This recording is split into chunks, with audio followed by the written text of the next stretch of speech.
Om Ajnanatirandhasya Jnananjana Shalakaya Chakshurin Militam Yena Tasmai Shri Gurave Namaha. I'll read text 32 and 33, translations. Thereupon Lord Boar killed the demon within the water just as a lion kills an elephant. The cheeks and tongue of the Lord became smeared with the blood of the demon, just as an elephant becomes reddish from digging in the purple earth. Then the Lord, playing like an elephant, suspended the earth on the edge of his curved white tusks. He assumed a bluish complexion like that of a tamal tree, and thus the sages, headed by Brahma, could understand him to be the Supreme Personality of Godhead and offered respectful obeisances unto the Lord. Text 34. Translation. All the sages uttered with great respect, O unconquerable enjoyer of all sacrifices, all glories and all victories unto you.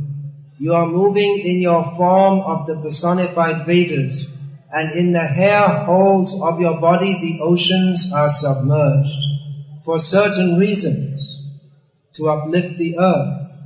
You have now assumed the form of a boar. Purport: the Lord can assume any form He likes, and in all circumstances He is the cause of all causes. Since His form is transcendental, He is always the Supreme Personality of Godhead, as He is in the causal ocean in the form of Mahavishnu. Innumerable universes generate from the holes of His bodily hairs, and thus His transcendental body is the Vedas personified. He is the enjoyer of all sacrifices, and He is the unconquerable Supreme Personality of Godhead. He is never to be misunderstood to be other than the Supreme Lord, because of His assuming the form of a boar to lift the earth. That is the clear understanding of sages and great personalities like Brahma and other residents of the higher planetary systems. Srila Prabhupada's first comment in the purport is, the Lord can assume any form He likes, which for those who regularly read Srila Prabhupada's books seems like an axiomatic statement. And actually for anyone who professes to believe in God, the statement that He can assume any form He likes should be accepted as axiomatic. Whatever He wants, He can do. However, if we present the Supreme Personality of Godhead, this term Srila Prabhupada used, he didn't usually say God, he would say the Supreme Personality of Godhead, just to make it clearer who he's talking about. He's not talking about some imaginary fluff in someone's head. Very specific. Supreme Personality of Godhead. God is here in the form of, Srila Prabhupada usually writes hog, and in modern English we usually say pig, which is an insulting word actually. If we call someone a pig, probably in every language of the world, it's an insulting term. In Indian languages they say the son of a pig, which you just have to think a little bit more, and then it means you're also a pig. Well, actually we're all the sons of pigs, because we're all sons of Krishna, who's appeared as a boar. So if someone says that you're the son of a pig, you say, that's true, so are you. We're all brothers and sisters.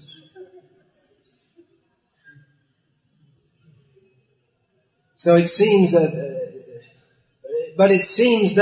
to say that he appears as a pig was a theoretical theist, or someone who doesn't really know what he's talking about. It means he has some idea that there is something, someone, or some fluff, some idea, some force called God, might accept theoretically that he can do whatever he likes, but they'd be hard-pressed if the atheist was to challenge them that is God in the form of a pig. Then they'd be stuck, because you don't want to say yes. You don't want to say no either. You don't want to say yes because the form of a hog is the most despicable thing. Universally accepted as despicable. That's why in every language to call someone a pig is an insult. On the other hand, if you say no, it would appear that God is limited. He can't appear as a pig.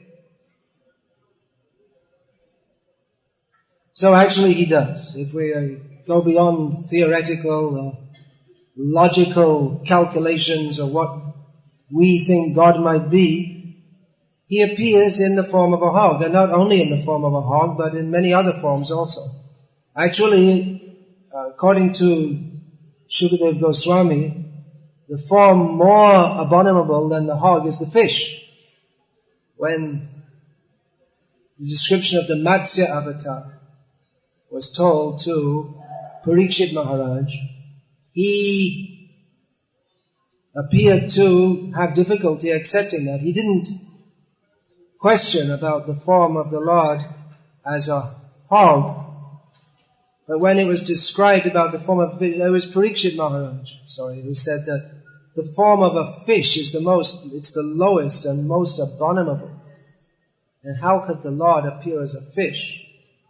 Of course, we understand that Parikshit Maharaj himself wasn't bewildered, but he was expressing this doubt that others might express to further glorify or to give incentive to Shukadeva Goswami to further glorify the points that he'd already been making. If Parikshit Maharaj was going to ask this question, he could have asked it long ago, because there are so many different forms which are unusual. From our worldly perspective, unusual.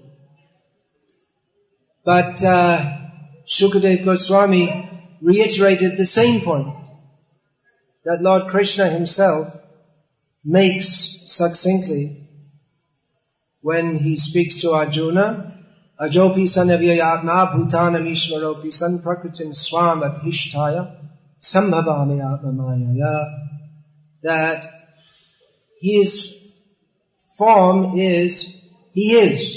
When we say his form, we mean he, because he is his form. He is unborn.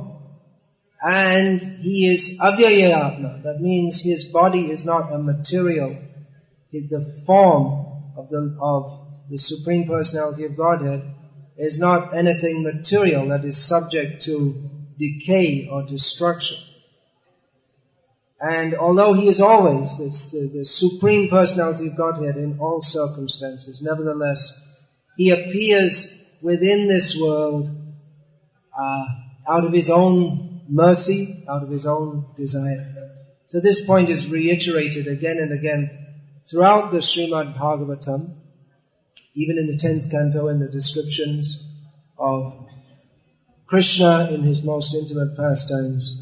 We'll find again and again reminders that he is, after all, the Supreme Personality of Godhead. He is not, when we're discussing him, again and again we have to be reminded that he is not any product of the material world. He is, when we see everything, we see everything as a material product, because that's all we're used to.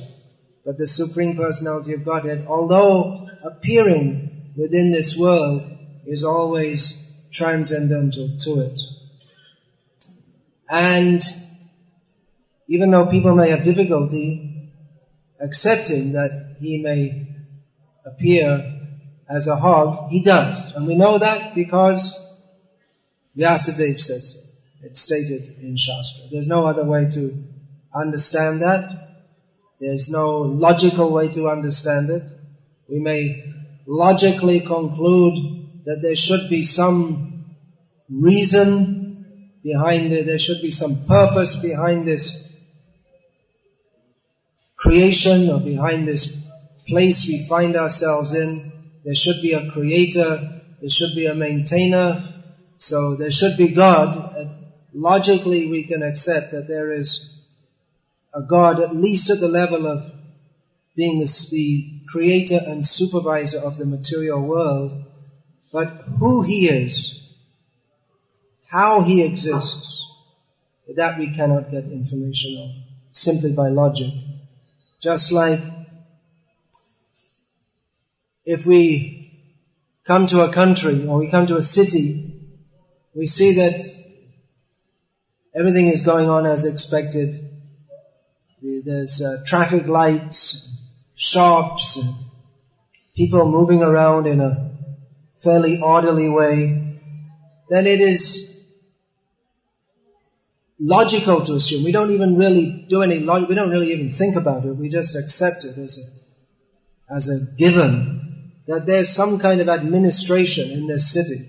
And we don't know exactly what the administrative system is. Or in a country, we don't know whether it's autocracy or a democracy or what kind of system is going on. But we know there must be some kind of system for governing the whole place, and someone must be in charge of it. Someone has the post of being in charge of it, whether it's a king or a sultan or a president or a prime minister. There must be someone in charge. So let's just accept it. But what the president or sultan likes to eat for breakfast, you can't work that out logically. You can work out there should be someone in charge, but what he looks like, what kind of clothes he wears, what he likes to eat for breakfast, who his wife is, or I have to say it on the other way, who her husband is, that we cannot deduce logically. For that we have to find out from people who know. There is someone in charge. We don't know who he or she is, but we can assume there is someone. And if we want to know more about them, then we can find out. There are ways of finding out from those who know. So it's the same. We can apply this logic to understanding Shastric descriptions of the Supreme Personality of Godhead, that we can logically conclude that there is a cause of all causes, and that should be a person. Who that person is, what are his personal characteristics, we shall have to find out from Shastra. So Shastra describes that this cause of all causes, the Supreme Personality of Godhead, is one person, Advaitam Achyutam Anadyam Ananta Rupam, but he has many forms. He is not limited by us. He's not limited by the three kinds of limits, time, space, and thought. He's fully in control of all potencies. His creating this material world is not a very great thing for Him. Because we're stuck in this material world, we tend to think of Him, His glories, as the creator of this world, but it's really not, it's not what distinguishes Him as the greatest person. We can only think like that because we don't imagine, because we are limited by thought. We can't imagine the spiritual world. And we think that the Lord, or the Supreme Lord, is only the Lord of this material world, and He creates this world, and it's in our perverted way we think this world is meant for our enjoyment, and God's business is to make it more enjoyable for us, or to remove the obstacles in our enjoyment of it. But from the Shastra we learn that beyond this material world there is the spiritual world where the Lord resides, and He comes into this material world from time to time just to beckon us back to there. We don't belong here. We belong with Him. He is not simply someone to be called out to help me remove the obstacles so I can enjoy myself better, or make some arrangements so I can enjoy myself better here. But He comes to tell us that we're not meant for enjoyment here at all, because we are meant for enjoyment, but not here, because this is not a place for enjoyment at all. It's a place for people of perverted mentality. So He comes, and He comes in any form He likes, in many different forms, even those forms which they may appear to lesser theists, or not very informed theists, to be blasphemous. If certain theists, they consider Krishna's pastimes of stealing the clothes of the gopis to be immoral, and that therefore to state that Krishna is God, they consider this to be blasphemous. How can you say, our God is good, your God is not good? Even some people who claim to be devotees of Lord Ram, they say, our Ram is very good, your Krishna is not good. They don't know who is Ram, actually. So He is as He is, and His appearance in this world is appreciated by those who have faith in the statement which Srila Prabhupada has given here, which is of course the statement of Rishaya Utuhu, the glorified sages uttered. What Srila Prabhupada is stating is what Vyasadeva stated, and what every sane person has ever stated since the beginning of creation and even before. Unfortunately, there are not many sane people in the world at any time in history. But those who are sane, they accept that the Lord can assume any form He likes, and He is not bound to accept any form that should be considered acceptable to persons who try to measure the Supreme Lord by the means of their own limited intelligence. This is called Maya. Mapiyate anaya iti Maya. To measure is one definition of Maya. To attempt to measure. When we attempt to measure He who is immeasurable, we like to put some definition of God. I've got a doctorate of theology. I have a university degree in theology, so now I understand.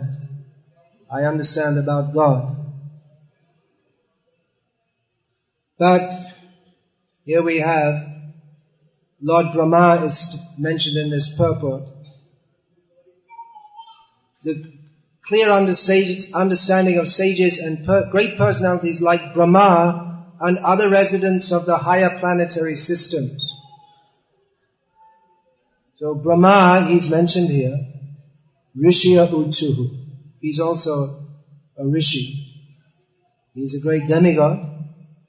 And Narad Rishi is generally stated to be the rishi among the demigods. But Brahma, he's also a rishi in as much as he's a transcendentalist. He's the Vedas also emanate from him. The cause of all causes is the Supreme Personality of Godhead. But the Vedas, they also appear from Brahma as an interim medium, as the creator, or the organizer of the universe. So he's also a rishi. The rishi means those who manifest the Vedic mantras within this world. That's the original meaning of the word rishi. They see the mantras and they tune into the Vedas and make them available in this world. So Brahma, he has a clear understanding that, what is the clear understanding? That he, the Supreme Personality of Godhead, is never to be misunderstood to be other than the Supreme Lord because of his assuming the form of a bar to lift the earth. Brahma's understanding is clear. Persons of murky understanding might presume that the Lord can assume any form he likes, but not that of a pig. That's too much. How can you say that a pig is God? Well, he's not an ordinary pig. I've had someone tell me before that an ordinary pig is God.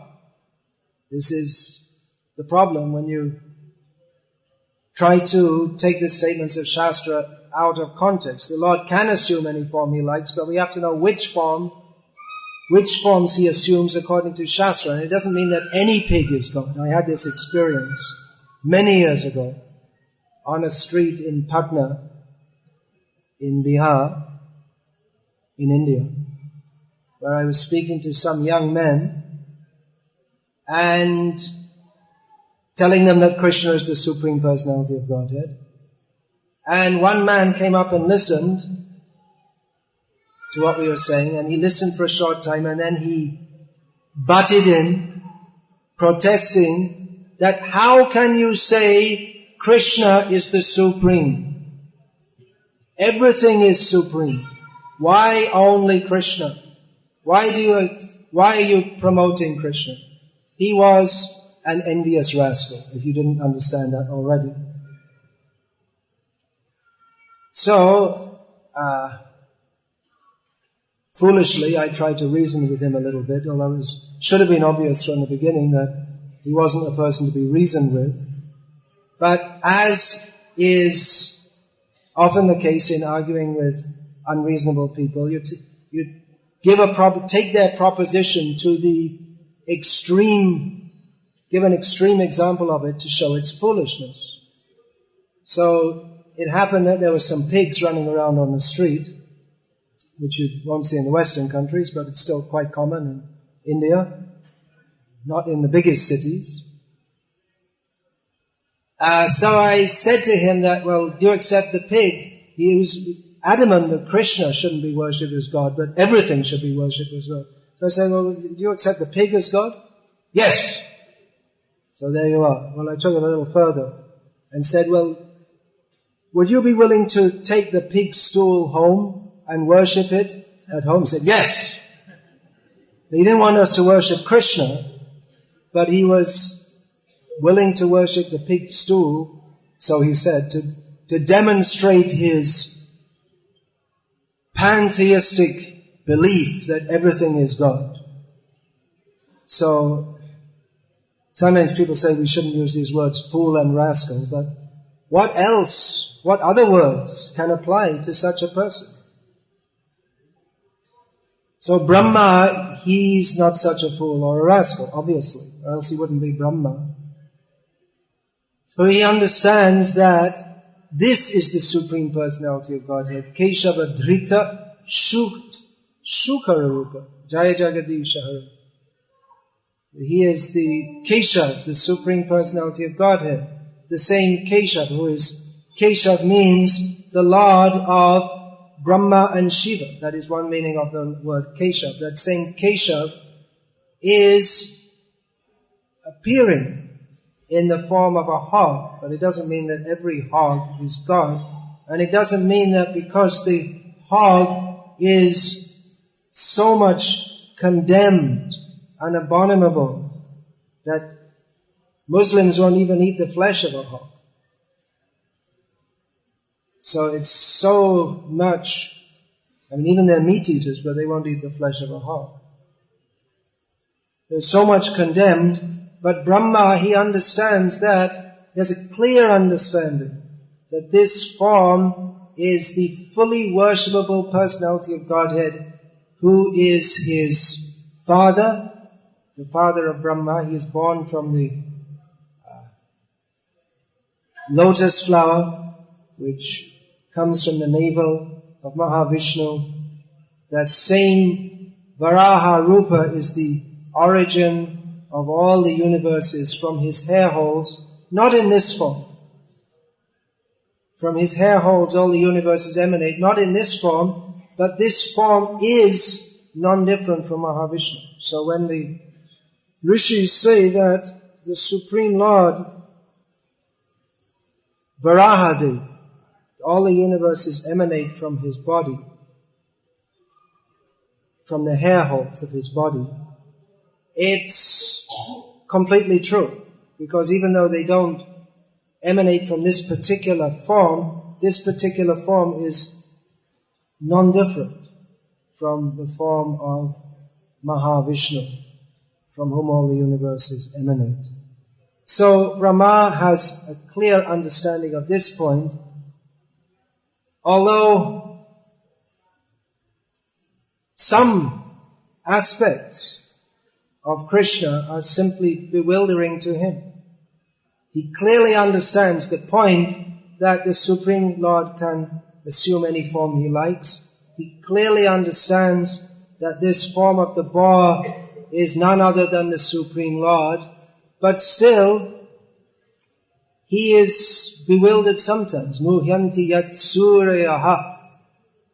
One of the qualities of the Supreme Lord is that He places into illusion even the great demigods. And Brahma admitted that even though he's the most intelligent person within the universe, he's a perfect Brahmana, one who performs the duties of a Brahmana perfectly for 100 lives, could be qualified to attain the post of Lord Brahma. So he's the most intelligent, the most perfect Brahmana, and Brahma Janatiti Brahmana, one who knows Brahma, the supreme truth, the spiritual truth, is called a Brahmana. And Brahma is the best Brahmana in the universe.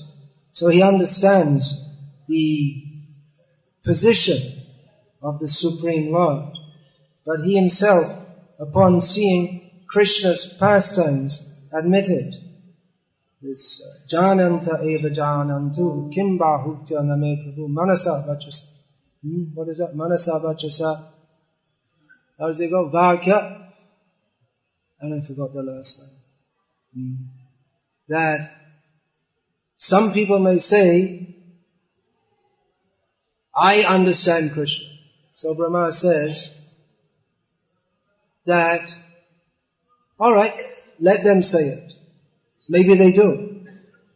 But as far as I am concerned, everything about you is beyond the comprehension of my four brains.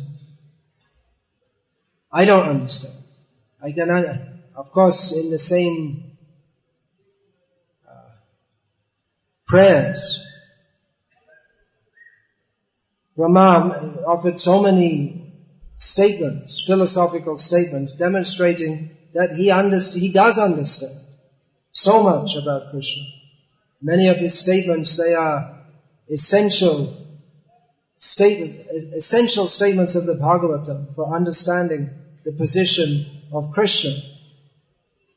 But having said that, he also said that, well, I can't understand. Some people may say they understand your glories, but I don't. I'm stating some of them, and they're certainly true what I'm saying. But to understand in full Krishna's glories and to understand everything he does, it's simply not possible.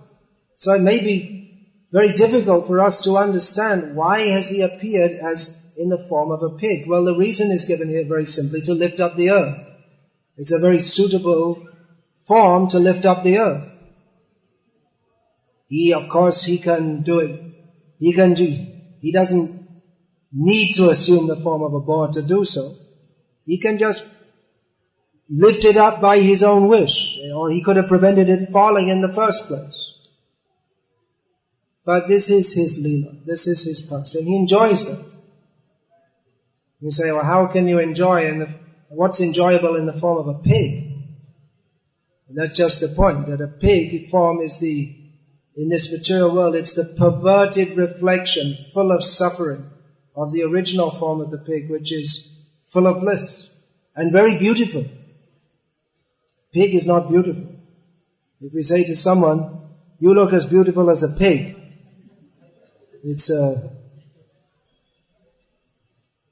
insult. But Lord Ba is Kandarapakoti Kamaniya Vishesha Shobham. He is Krishna, who is more beautiful than millions of cupids can even begin to imagine. So it may be difficult for us to understand, but if God wasn't difficult for us to understand, then He wouldn't be God. What's the use of being God if you have a driving license number and an income tax number and you're all packaged away. Born on such a date, died on such a date, did this, did that, rest in peace. So that's not God. He's completely beyond classification. The Vedas, they classify. There's the Acharyas, they describe about His potencies. Icha Shakti, Kriya Shakti, Jnana Shakti. But then again, they say that His powers are innumerable. And all of His powers, they are immeasurable. So our attempt to classify, we can do so to some extent. And that is part of bhakti. If it's done by devotees, that is part of bhakti, to glorify the Supreme Lord in as much as we can do. By describing His glories. That is the function of the jiva kirtan, to glorify the Supreme Lord. And do so, but as we'll find in the prayers of the sages here, by describing His glories. How otherwise will you glorify Him than to describe His glories? But having done so, to some extent, one can only conclude that His glories are immeasurable, and that we can only relate them to some extent. With whatever little power we have, which is also given by Him, we can attempt to glorify Him, whose glories are immeasurable. And He becomes pleased by that. And He blesses us with the power to go on doing so.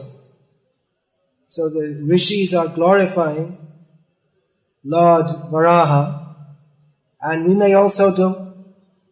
Lord Varaha has appeared in Navadvip Dham as Chaitanya Mahaprabhu. He is the best of the Brahmanas. Him and Nityananda Prabhu are described as Dvijavaro, the best of the Brahmanas. And sometimes He also assumes, even in His pastimes as Chaitanya Mahaprabhu, He assumes the form of a boar. Just up the road here, at the house of Murari Gupta, He assumed the form of a boar. Devotees of Chaitanya Mahaprabhu worship Him as the Channa avatar, the covered avatar. He is described, Varahadev, His description is there in the Vedas. Chaitanya Mahaprabhu's description is also there in the Vedas, but not in a very manifest way. But Chaitanya Mahaprabhu, when He appeared, He showed various forms. Sometimes He showed Himself as Krishna, as Radha Krishna, sometimes in six-handed form, sometimes in four-handed form, sometimes as Rama, sometimes as Varaha. Na Chaitanyad Krishnad Jagati Paratattvam Harameha. He is the Supreme Personality of Godhead, who has appeared in this land. He lifted up this earth as Varahadev. The earth has become blessed by that. She is the wife of Varahadev, the Bhu-Shakti, Bhu-Varaha. She is the wife of Lord Vishnu, especially the Varaha form. That same Bhu-Shakti has appeared in Chaitanya Mahaprabhu's pastimes as Vishnu Priya Devi, and we can glorify Lord Varaha by chanting Jai Sachinandana, Jai Sachinandana, Jai Sachinandana, Gaura Hari, Hare Krishna. Any question about this, please? Or comment? Karana Sukaraya. That is the form, Lord uses this form for a reason. Can we also the Prabhupada writing that all these forms are eternal. So basically, how do we understand this point? How do we understand this point? The Lord has assumed this form for a specific purpose, yet all the forms are eternal. Well, not all the forms are eternally manifested. There are nimitic avatars, nitya avatars and nimitic also. The question is that it's described here that Karana Sukara, the Supreme Lord has assumed this form for a specific purpose. And also, that's also in the purport, Srila Prabhupada also alludes to this word Karana by saying he is the cause of all causes. So the question is, how can we understand that he's assumed this form if all the forms of the Lord are eternal, so how can we say he's assumed this form for this purpose? Well, not all the forms of the Lord are eternal. They're not all eternally manifest. Some are manifest from time to time. They're called nimitic avatars. They come sometimes. The Lord takes this form sometimes. Is Varaha Dev nitya or nimitic? Well, that's a question I've been discussing with some devotees for a few months, and we're still going on. We didn't come to any conclusion yet, because there are some statements appear to say that he's nitya. Prabhupada speaks about Varaha Loka, and others say not so, that he only assumes that form from time to time. Of course, in Varaha Loka, he can also have that name and be in a form, Vishnu form. But even, of course, the form is eternal in the sense that that form is eternally manifest, or again and again manifest. Even if he's not present in that form in the spiritual world, then again and again that form is manifest. So it's a moot question, you could say. It's nitya or nimitic. They're all the Supreme Lord who is eternal.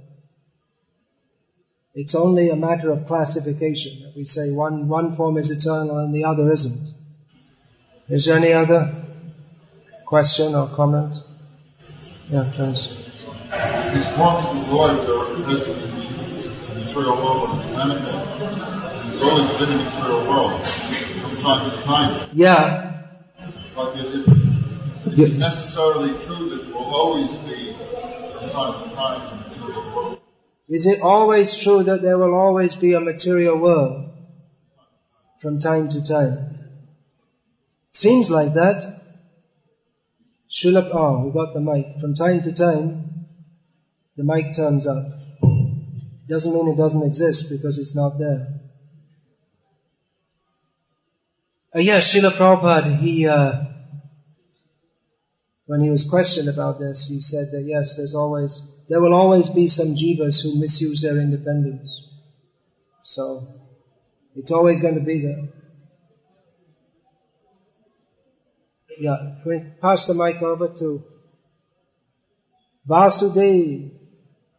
I was wondering whether there was any difference essentially with the fact that Krishna appears as a baby in this material world, even though we know he doesn't exist as a baby in the spiritual world. But he doesn't exist as a baby in the spiritual world. Try telling that to Mother Yashoda. I heard it said that. You must be a Dwarkavasi. Vasudeva. Hey, Krishna's not there as a baby. I'm not going to go there. I'll stay here. He comes as a baby here. I'm not going to go there anyway, but... So isn't it the same situation? Mother Yashoda, as far as she's concerned, Krishna's only a baby. Even when she meets him at Kurukshetra, and he's grown up and he's got his own babies, then she puts him on his lap and feeds her. And feeds him. So, from Mother Yashoda's point of view, definitely Krishna's a baby, always. But we were discussing from our point of view. Well, I'd rather discuss from Mother Yashoda's point of view. One answer I heard, which I accepted, is that Lord Krishna appears as a baby, or a boy, or Narashingadev, eternally in some universe. Although of course sometimes the material universes are not manifest. But, he's again and again coming as a baby. And the pastimes in this material world, they appear to be sweeter than in the Gokul pastimes are sweeter than the Golok pastimes. How about that? So, maybe better to stay in the material world. If you want the real bliss, better stay here. Hare Krishna.